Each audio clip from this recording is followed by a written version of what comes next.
안녕하세요. 애니능률 수학개발팀 한아름입니다. 초등까지 잘하던 아이가 중등 가서 힘들어하는 경우 주변에서 정말 많이 보시죠? 심지어 초등에서는 최상위까지 풀던 아이가 중등에서 수포자가 되는 경우도 있어요. 중등 수학이 초등에 비해서 너무 어려워서 그런 걸까요? 오늘 그런 이유와 솔루션에 대해서 말씀드리려고 합니다.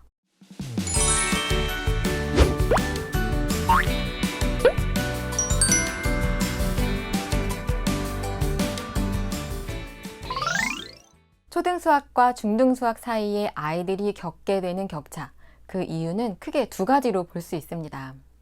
첫째, 교육과정에서 제시하고 있는 초등 수학과 중등 수학의 학습 방식이 다르기 때문인데요. 이것은 연령별 발달 특성을 고려해서 설계되었기 때문이에요. 두 번째는 초등까지 공부 방법에 문제가 있었을 경우예요. 먼저 교육과정에서 제시하고 있는 초등, 중등 수학의 학습 방식을 비교해서 한번 살펴보겠습니다. 초등 공부는 직관적, 중등은 논리적이다 이렇게 이야기해 볼 수 있는데요. 초등 6학년 분수를 자연수로 나누는 학습에서 4분의 3을 그림으로 나타내고 그 그림을 둘로 나누어서 8분의 3이 되는 과정을 눈으로 직접 보고 이해할 수 있게 해줍니다.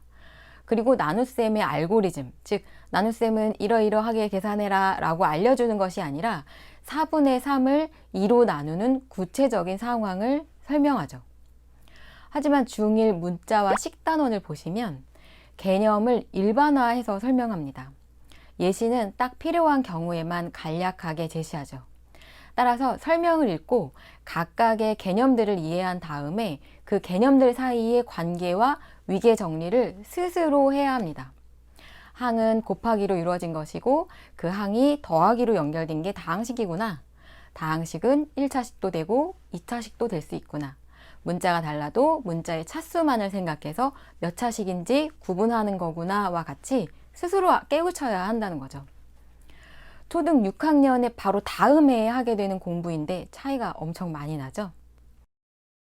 이렇게 판이하게 다른 공부 방식을 중학생이 되자마자 맞닥뜨리게 되면 수학이 당연히 어려울 수밖에 없죠. 따라서 중1 학습을 할 때는 이 둘의 갭을 메꾸어 줄 수 있는 브릿지 학습이 필요합니다. 그거는 초등에서 중1로 넘어가는 시기에만 해당이 되는데요. 중1에서 중2거나 중2에서 중3으로 넘어갈 때는 필요치 않습니다. 중1에서 이미 전환을 했어야 되죠. 그럼 브릿지 학습이란 어때야 할까요? 보여드리는 내용은 수능까지 이어지는 초등수학 대수2인데요.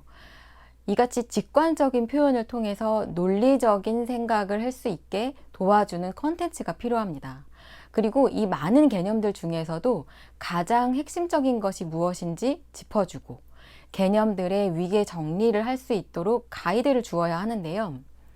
지금 보시는 이 다항식에서 가장 핵심적인 부분은 더하기로 항이 연결된 식이라는 부분입니다. 곱하기로 연결된 것은 하나의 항으로 친다는 것이죠.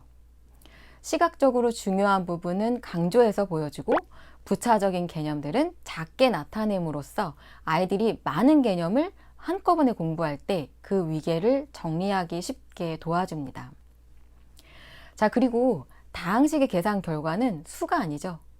아이들은 초등까지 계산 결과, 즉 답을 항상 수로 구했기 때문에 이 점도 상당히 어색할 수 있어요. 따라서 다항식을 계산한다 라는 것은 가장 간단한 식으로 만드는 것이다 라는 설명도 중학교 1학년에게는 필요합니다. 뿐만 아니라 항의 개념을 초등의 같은 자리끼리 계산한다 라는 개념과 연결해서 동류항의 계산을 접한다고 하면 훨씬 쉽게 이해할 수 있겠죠. 그리고 초등이 구체적인 학습의 영역이라면 중등은 추상화, 일반화된 학습이라고 할 수 있어요.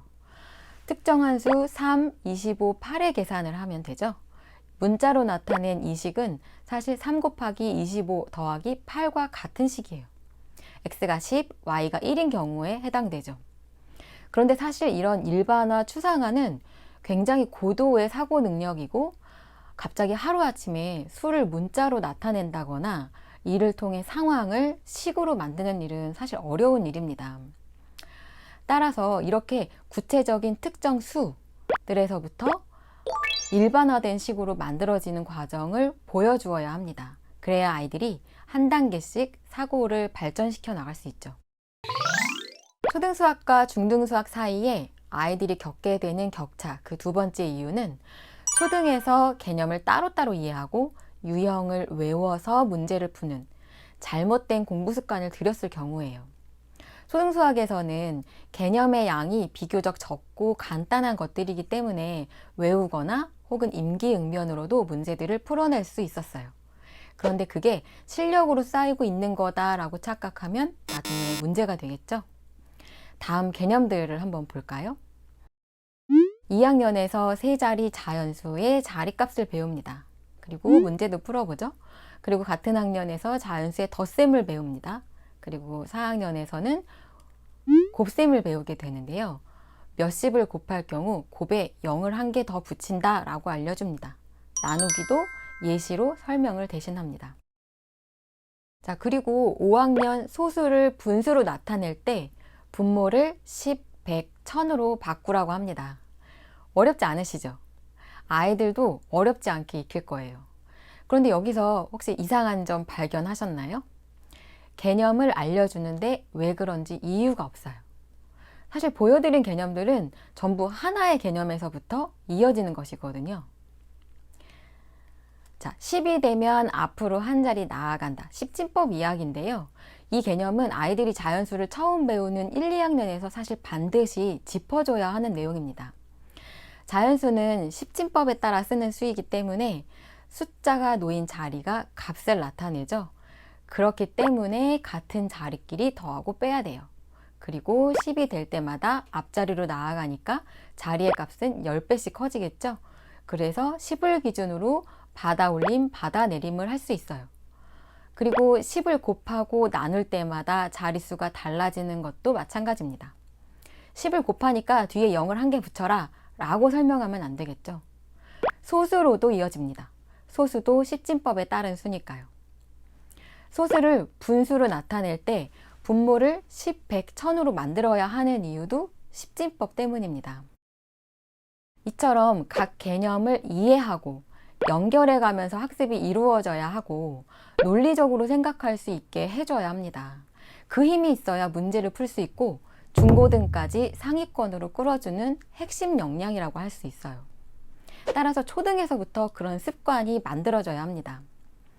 6년이라는 긴 시간 동안 나쁜 습관이 만들어진다면 쉽게 바꾸기 어려우니까요. 또 중등부터는 개념도 많아지고 내용도 어려워지니까 비교적 가볍고 수월한 초등 과정에서 그런 공부 습관을 길러야 하는 겁니다. 자, 다시 한번 정리해 볼게요.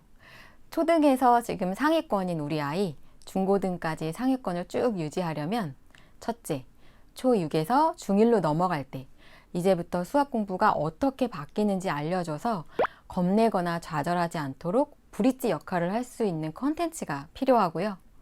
둘째, 초등부터 개념 중심으로 철저히 파고드는 공부 습관, 즉 개념을 이해하고 연결하고 그 관계들을 짚어내는 공부, 이 두 가지가 핵심적인 부분이라고 할 수 있겠습니다.